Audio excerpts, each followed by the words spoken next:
Telugu Desam party శాశ్వతం.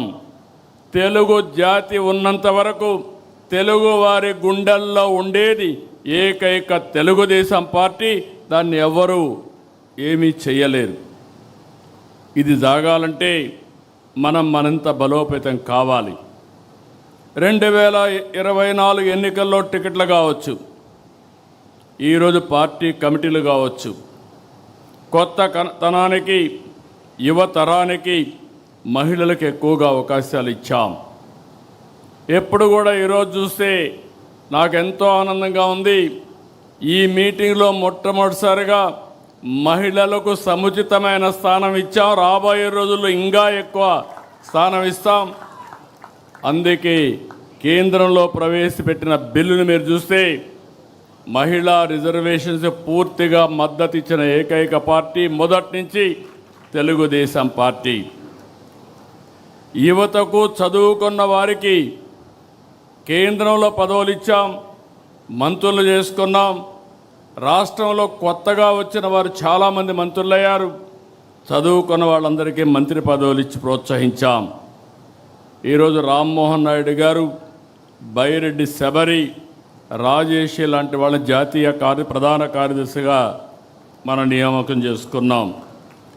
ప్రతిపక్షంలో యువ గళంలో ప్రజల్లో చైతన్యానికి పార్టీ విజయానికి ఆ రోజు లోకేష్ దోహదం చేశారు. పార్టీ నిర్మాణం, ట్రైనింగ్ క్లాసులు సహా ప్రతి అంశంలో లోకేష్ చాలా కృషి చేశారు, నేను చూశాను. టెక్నాలజీ అడాప్షన్ మొదలుకొని కార్యకర్తలకు సంక్షేమం, 5 లక్షల రూపాయలు యాక్సిడెంట్ ఇన్సూరెన్స్ ఇచ్చిన ఏకైక పార్టీ, సమర్థవంతంగా నిర్వహించే పార్టీ తెలుగుదేశం పార్టీ.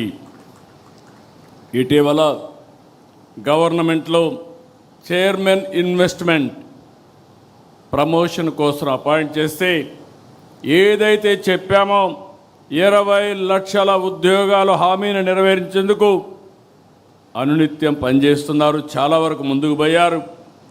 నిన్నే ఆర్సెలర్ మిత్తల్, ఎస్టర్డే గూగుల్, ఇలాంటి ప్రతిష్టాత్మకమైన కంపెనీలు, వరల్డ్ బెస్ట్ కంపెనీస్ అన్నీ ఆంధ్రప్రదేశ్కి వచ్చాయంటే అది లోకేష్ చూపించిన చొరవ అని చెప్పి కూడా నేను మీకు తెలియజేస్తున్నా.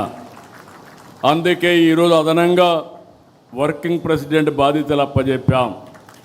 కానీ బాధ్యతలు అప్పచెప్పినప్పుడు నేను ఒకటే చెప్తున్నా మీ అందరికీ, నేను బ్లైండ్గా ఎవరికి బాధ్యతలు అప్పచెప్పను.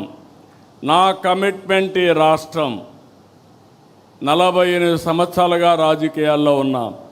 అలాంటి నా కమిట్మెంట్ ఈ రాష్ట్రం యొక్క ప్రయోజనాలని శాశ్వతంగా ఎవరు కాపాడతారో వారికి నేను ప్రోత్సహిస్తా, అండగా ఉంటా.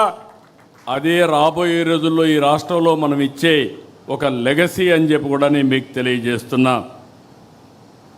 ఈరోజు ప్రతిపక్షంలో పోరాటాలు చేస్తే జనం హర్షిస్తారు. కానీ అధికారంలో పదవి అంటే అటు ప్రజల్ని ఇటు పార్టీని మెప్పించాలి, ఒప్పించాలి, మార్పు చేసి చూపించాలి. మీ పనితీరుపై నమ్మకంతో పార్టీ ఇచ్చిన పదవికి న్యాయం చేయండి. అందరితో సమన్వయం చేసుకోండి. నిర్ణయాలు తీసుకుని పార్టీని ఎక్కడికక్కడ ముందుకు నడిపించడంలో అందరూ కూడా ముందుకు పోవాల్సిన అవసరం ఉంది. ప్రతి పోలింగ్ బూత్లోనూ మనం బలపడాలి. కొత్తగా తీసుకొచ్చిన క్లస్టర్ యూనిట్ బూత్ని మనం బలోపేతం చేయాలి. ఓట్ల శాతం పెరగాలి.